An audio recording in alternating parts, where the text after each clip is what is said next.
Hoy voy a presentar al gobierno una propuesta para un acuerdo que traerá con vida y a casa a Gilad Shalit.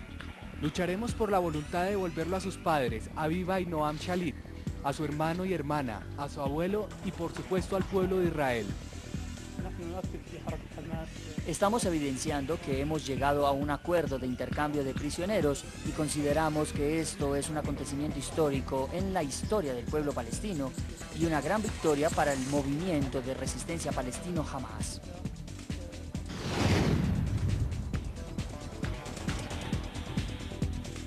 Estamos en vivo, son las 7:03 p.m. en la ciudad de Los Ángeles y suma la noticia debate con Marcos Pekel, Enrique Ibáñez, Daniel Jadwe y Julián Schlimmerman. Caballeros, bienvenidos. Es un verdadero placer tenerlos esta noche para debatir. Marcos, bienvenido. Gracias, Hassan. Buenas noches a los compañeros de panel y a toda la audiencia. ¿Qué significa este pacto? Porque es un pacto sorpresa y es un pacto secreto. Negociar además para Israel con lo que considera abiertamente terroristas. Sí, pero yo creo que primero que todo, pues obviamente para Israel el peso de un soldado es mucho, una sociedad que primero que todo valora la vida humana y segundo la vida de sus soldados. Había que hacerlo todo lo necesario para traer a Gilad Shalit de vuelta y pues el acuerdo es similar a otros que ha hecho Israel en el pasado, no solo con Hamas, con Hezbollah y con otros grupos terroristas, de cambiar a una persona o dos personas hasta un muerto por centenares o miles de terroristas encarcelados en las cárceles de Israel, o sea que ya hay precedentes de algo como esto. Daniel Jadwe, bienvenido también, vicepresidente de la Federación Palestina de Chile. ¿Cuál es su percepción frente a lo que representa este pacto? Un pacto sorpresa y muchos lo consideran también algo que no estaba dentro de ningún paradigma político que se sentara Benjamín Netanyahu a negociar con Hamas. Mira, a mí la impresión que me da es de que esta acción y este acuerdo demuestra que si Israel quiere lograr un objetivo lo va a conseguir y que si Israel verdaderamente quisiera la paz lo conseguiría. Yo no comparto la forma en que se ha expresado el panelista anterior, puesto que nosotros también hemos tenido que lidiar con un gobierno terrorista que ha estado acusado en Naciones Unidas como el gobierno más condenado en el mundo por violación a los derechos humanos, y para nosotros tampoco ha sido fácil tener que tratar con gente que tiene una política de exterminio físico y político de nuestro pueblo. Aquí yo creo que se ha hecho un acuerdo que es mutuamente beneficioso y que muestra el camino por donde hay que recorrer, un camino árido para llegar a la paz. Y eso va a ser que Israel va a tener que hacer concesiones dolorosas, pero que son las únicas que lo pueden conducir a la paz y que no tiene que caerse con estas excusas básicas de quiénes son los que gobernamos. Aquí todos estamos negociando con nuestra historia y estamos también queriendo un acuerdo con nuestra historia. Bueno, ahí hay una posición. Julián Schlimmerman también, experto en terrorismo y en Medio Oriente. ¿Cuál es la suya frente a este tema y frente a lo que representa haberse sentado a negociar de parte del gobierno israelí directamente con Hamas? Bueno, ciertamente hay un elemento político muy importante, muy inédito y que marca un precedente, por supuesto, pero no es la primera vez que en la historia de la lucha antiterrorista Israel ha negociado con agrupaciones terroristas para obtener la liberación de soldados cautivos o rehenes, si bien ha sido excepcional. En este caso creo que por un lado Hamas se va a ver políticamente fortalecida frente a un diálogo de unidad nacional con la autoridad palestina y ante el propio pueblo palestino en general, simbólicamente porque es un triunfo, una recompensa a una conducta delictiva como es haber ingresado al territorio de Israel y haber secuestrado a un soldado, y además operativamente, porque esto es un aliciente directo a nuevos secuestros. Por su parte, del lado de Israel, es un triunfo moral que haya logrado regresar a casa a un soldado cautivo. Hay que recordar que Israel manda a toda su población al servicio militar y el Estado toma un compromiso moral con cada uno de ellos. Y por otro lado, bueno, para Israel, que vive con mucha angustia todo este drama que lleva ya 5 años, es un cierto momento de tranquilidad. Enrique, ya voy con usted. Mire, escuchemos ahora justamente al primer ministro Benjamín Netanyahu dando explicaciones acerca de este pacto con Hamas para lograr la liberación de Gilad Shalit. Creo que hemos llegado al mejor acuerdo que era posible llegar en este momento, en un tiempo de tormentas que sacuden el Medio Oriente. No sé si en un futuro próximo se nos permitirá lograr un mejor trato o una oferta completa. Es posible que esta ventana de oportunidad se creara debido a las circunstancias de la época. Es muy posible que esta ventana de oportunidad se pueda cerrar. Enrique, bienvenido. Gracias. ¿Se puede decir que es un triunfo de Hamas? Para mí sí, es un triunfo de Hamas y quizás extendido a todos los palestinos. Tenemos que tener en cuenta que Hamas es quien tiene el poder en Gaza, pero es Fatah y la autoridad palestina la que tiene el poder limitado en Cisjordania. Para mí, sin lugar a dudas, es más triunfo de Hamas, es más triunfo de los palestinos que de Israel. Entiendo que el gobierno israelí, y sobre todo Benjamín Netanyahu, pues ha tenido que ceder un poco primero a las presiones continuas de su propia sociedad, de su propio pueblo israelí, para hacer todo lo posible por la liberación de este soldado de Galil. Y en segundo lugar es que probablemente Netanyahu tampoco vea demasiado clara su posición en el entorno mundial ahora mismo después de la ¿Se lo ve más acorralado, Enrique? ¿Lo ve, digamos, frente a lo que ha pasado con Fatah? O sea, no tanto como acorralado, pero un poco yo creo que sí ha tenido que tener en cuenta. Marcos, ¿usted está de acuerdo con lo que dice Enrique? No, yo hay una cosa que quiero decir, sí es un triunfo de Hamas, pero es una derrota de la autoridad palestina, y lo que este acuerdo muestra es la profundización de la división al interior del pueblo palestino entre Hamas y Fatah. Ahorita que Mahmoud Abbas, y yo no estoy de acuerdo con la introducción que se hizo, que había logrado grandes triunfos en la ONU, y creo que no ha logrado ningún triunfo, pero esto ahonda más la división, le da fuerza a Hamas en un momento donde Fatah estaba logrando el protagonismo, y muestra más la división fuerte que se está dando al interior de los palestinos, que termina no siendo en su conjunto los ganadores en esto, sino se muestra una vez más que los palestinos tienen dos liderazgos, cada uno funciona por su lado, y que al momento de una negociación de paz eso va a presentar Marcos, graves problemas. ¿Cómo ve usted lo que está diciendo, por ejemplo, hoy Abbas, recién llegado a Caracas, diciendo que se logró esa negociación, hablando prácticamente en función de Fatah, pero hablando también en función de la Autoridad Nacional Palestina, como si esto fuera un acuerdo que se hubiera logrado a través de ellos? Cuando se hizo fue directamente con Hamas. Yo creo que Abbas no tenía alternativa sino aprobar el acuerdo, no aprobarlo, porque él no tuvo nada que ver.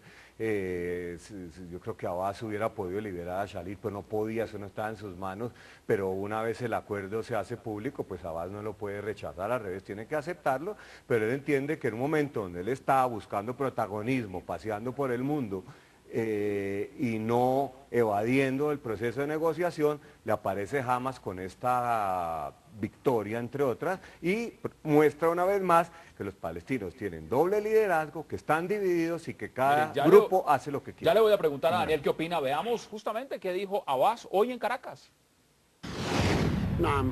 Hoy tuvimos el acuerdo con Israel que se va a poner en libertad el soldado israelí a cambio de cerca de 1000 prisioneros palestinos, a quienes se les va a dar libertad en 2 etapas. Daniel, adelante. Mira, Hassan, yo estoy sorprendido de que cada cual de los panelistas quiera ver lo que quiere ver. La verdad que en Israel no solo hay 5 liderazgos, hay 10 liderazgos, hay gente que le está pidiendo a Sharon que negocie, y hay 3 que tienen secuestrados, que son ultra radicales, que quieren asesinar a todos los palestinos, que le impiden llegar a las negociaciones. Yo me río de los argumentos, puesto que hay que recordar que más del 80% de los palestinos que están secuestrados en las cárceles israelíes, entre ellos muchos diputados electos democráticamente en elecciones democráticas en los territorios palestinos, no han tenido jamás juicio previo y han sido secuestrados también en territorios en donde nosotros los palestinos no reconocemos atribuciones al sistema judicial israelí para agredir a nuestro pueblo, y sin embargo ellos hacen actos unilaterales. Yo creo que aquí lo que estamos demostrando y lo que este acuerdo demuestra es la situación de absoluta debilidad que el actual Daniel, gobierno israelí tiene ante la comunidad internacional. ¿Usted incluye, por ejemplo, en esos que está mencionando, usted incluye a Marwan Barghouti? Pero por supuesto, han sido efectivamente, no han tenido juicio justo, no han tenido derecho a debido proceso. Ahmad Sadat fue secuestrado desde una cárcel palestina, ¿ya? Y los diputados palestinos que siguen prisioneros fueron secuestrados desde el Parlamento. Julián, ¿usted qué dice frente a lo que está diciendo Daniel Jadwe? Bueno, me parece disparatada la comparación que está haciendo. Estamos hablando de una democracia combatiendo grupos terroristas que se ve forzada por momentos por momentos a tomar decisiones que pueden ser un poco extremas, pero bajo ningún punto de vista es una vulneración de la ley internacional o de la ética más básica. Digamos, y por otro lado tenemos una agrupación terrorista que ingresó al territorio israelí y secuestró a un soldado, es decir, es incomparable. Lo que resulta claro aquí... israelí entra todos los días a territorio palestino y secuestra gente. Espere, no entra y secuestra a nadie, esto es una fantasía suya. Entra y secuestra gente. Y de todos modos, permítame terminar de hablar, yo no lo interrumpí. Básicamente lo que estamos hablando, insisto, niños menores de 15 años. Pero digámoslo claramente, imaginemos por un instante para sacarlo de este menores de 15 años secuestrados, sin juicio. Hay una posición importante, Enrique, y es dentro del marco también de lo que ha dicho Daniel. ¿Cuál es su percepción frente al tema de que hay división también interna en Israel? No solamente cuando hablamos de dos poderes, Fatah en Cisjordania, Hamas en la Franja de Gaza, pero mire, este acuerdo fue aprobado por 26 ministros israelíes. Sin embargo, 3, y hablamos de Lieberman, Uzi Landau y Ayalon, estuvieron en contra de este acuerdo. ¿Hay fragmentación también en Israel? Vamos a ver, yo creo que no es exactamente comparable la fragmentación que puede haber entre los palestinos y en una sociedad, digamos, democrática como es Israel. Vamos a asentarnos en eso. Daniel se está riendo. Me da igual que se ría. Claro, es que lo único que yo creen respeto que Israel es mucho la risa y el mal sionistas. humor de la gente, pero si me preguntan a mí, pues quiero explicarme, simplemente, aunque no esté de acuerdo con unos, otros no estén de acuerdo con mi posición. Evidentemente es mucho más difícil para los palestinos tener una autoridad única y que compendia a toda la población, teniendo en cuenta que Gaza es una franja que está ahí aislada al lado del mar y es pequeña, y la otra parte, que es Cisjordania, está invadida prácticamente por todos lados por los colonos israelíes. Es muy difícil hacer una comparación de eso, como es difícil hacer la comparación de si son secuestros, si son terroristas, si es el Estado terrorista, si las organizaciones terroristas, ya sabemos qué organizaciones están definidas como terroristas, pero eso no se puede poner en el plano de igualdad, porque siempre va a tener mayor posibilidades de hacer Mire, Enrique, su voluntad, pues los israelíes. Dentro de este marco que mencionaba, de esos 26 ministros que estuvieron a favor de este acuerdo y los que no, uno de ellos justamente es Uzi Landau, ministro de Infraestructura, y tuve la oportunidad aquí en Zoom de entrevistarlo el 1 de agosto. Realizamos esta entrevista con el ministro Uzi Landau de Infraestructura de Israel, uno de los hombres más fuertes de la derecha israelí. Le preguntamos justamente qué tan fuerte era esa coalición de gobierno a la cual él es una de las fichas del canciller Avigdor Lieberman. Veamos. ¿Qué pasa, por ejemplo, con la situación interna del gobierno israelí? La coalición de gobierno. Yo entiendo que usted en el pasado formó parte del partido Likud, ahora hace parte del Israel Betanio. Hay una gran diferencia entre esos dos partidos y sobre todo en la situación proceso de paz. ¿Cree usted que esa coalición de gobierno está temblando? Yo creo que en la última década esta es tal vez la más sólida coalición que hemos tenido. En una democracia hay desacuerdos. En Israel obviamente tenemos desacuerdos políticos y desacuerdos ideológicos. Pero este gobierno sabía hace 2 años, cuando entramos a la oficina, que había 3 problemas que debíamos de tener. Uno era, por supuesto, el problema económico internacional. El segundo tenía que ver con los problemas internos, el problema del uranio. Y el tercero tenía que ver con el proceso de paz. Y todos sentíamos la responsabilidad tremenda que teníamos, que hace que el gobierno se mantenga junto a pesar de las dificultades. Así que todos nuestros amigos en Europa y en los Estados Unidos, que creen que tal vez la coalición podría estar sacudida en el futuro, solo por los problemas y los retos que tenemos, sepan que este gobierno está muy bien preparado y sabe mucho sobre los retos y las responsabilidades que tiene. Absolutamente. Marcos, gobierno bien preparado y una coalición de gobierno sólida, dice. Sin embargo, votaron en contra y lo que se está viendo en el panorama es que podría fragmentarse, dicen muchos analistas. No, mire, yo creo que el gobierno de Israel, como decía Julián antes de que el señor lo interrumpiera y no lo dejara terminar como hace siempre, es que Israel es una democracia y en una democracia tiene que haber divergencia de opiniones, más en una democracia parlamentaria donde hay partidos, más una democracia como la israelí donde el partido que más escaños tiene en el Parlamento tiene 29 de 120, pero el debate es válido y al interior de un gobierno también puede haber divergencias. Pero a mí, es más, me extraña que solo 3 se hayan opuesto, es decir, que el acuerdo que hizo Israel con Hamas tiene el apoyo supermayoritario del gobierno y 3 ministros que son un partido de extrema derecha se opusieron. Esa es la coalición que hay en Israel y es la que ha funcionado y el día de mañana podrá haber otra y esa es la forma en que funciona Marcos, la democracia brevemente israelí. vamos a un punto que le quiero preguntar también a Daniel. ¿Usted cree que estos presos que se van a liberar, 1000 presos palestinos, son un peligro? Yo creo que son un peligro, claro que sí, algunos más que otros. No tenemos la lista definitiva, ojo. Pienso que son terroristas que tienen sangre en sus manos, algunos han cometido los más abominables crímenes y seguramente volverán a hacerlo. Ya vemos cuando Israel liberó a juntar un terrorista palestino a cambio de 2 cadáveres con Hezbollah, el señor volvió en el Líbano a lo mismo, por lo tanto varios de estos seguramente volverán a lo mismo, volverán a Daniel, buscar cómo... ¿usted está de acuerdo con lo que dice involucrarse en Marcos esto. Peque? No, yo no puedo estar de acuerdo y la verdad es que les pido disculpas si los interrumpo, pero es que hay cosas que me dan risa. Solo los sionistas piensan que la democracia es compatible con la violación a los derechos humanos.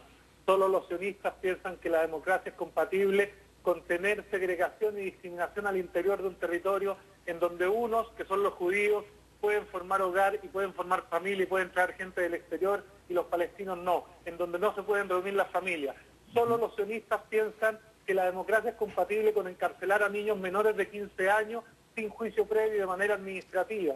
Solo los sionistas piensan que es efectivamente democrático entrar a los territorios de otro país, de una nación distinta, secuestrar gente, llevarlo a sus cárceles, matar y desarrollar un holocausto igual que el que hicieron los nazis contra ellos, y eso para ellos es una democracia. A mí eso me parece que es una esquizofrenia colectiva. Bueno, no democracia. creo que llegó el punto Entonces, de interrumpirlo. Julián, adelante, puede intervenir, Julián. Está disparatando realmente seriamente, ¿no? Julián, adelante.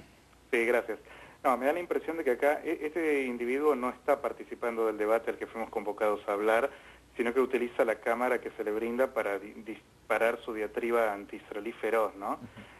Verdaderamente, me parece que entrar a refutar cada cosa que él dice está más allá del tiempo que tenemos aquí, de la lógica más básica, pero simplemente creo que es importante marcar lo siguiente. Acá hay un acuerdo donde, por un lado, tenemos una agrupación terrorista, indiscutible. Por otro lado, una democracia, imperfecta, pero una democracia. Ha hecho un enorme esfuerzo en traer a un soldado a casa, sabiendo perfectamente los riesgos militares y de seguridad que representa para sus propios ciudadanos. Porque hay que recordar 2 cosas, Hassan, que creo que son muy importantes. En relación al pasado, hay familiares que han perdido hijos, padres, hermanos, esposas, esposos, en manos de algunos de los terroristas que van a ser liberados. Y por otra parte, a futuro, el riesgo de la reincidencia criminal es real, y como decía Marcos, ya está comprobada, ya pasó esto en el pasado. Pues verdaderamente lo que a mi modo de ver se debe destacar de Israel es el esfuerzo ético y el aprecio que le da a la vida de su propia población. Ahora, por supuesto, el lado de Hamas lo va a presentar como una gran victoria, pero en rigor verdaderamente es un gran fracaso moral para una organización que ha cometido esta felonía en primer lugar. Y hay un punto también importante que quiero que lo podamos debatir después de la pausa y es qué tanto se había convertido, por supuesto, Gilad Shalit en un hijo más de Israel en cuanto a lo que representaba políticamente también para el gobierno de Benjamín Netanyahu. Pero mire, vamos a hacer una primera pausa muy breve y ya continuamos debatiendo acerca de lo que representa este pacto secreto que se hizo público hace pocas horas entre Israel y Hamas para la liberación del soldado Gilad Shalit. No se vayan, ya volvemos. Estamos presentando Zoom a la noticia. Enrique, Gilad Shalit es considerado hoy en día en cada hogar judío un hijo y ha tenido esa configuración.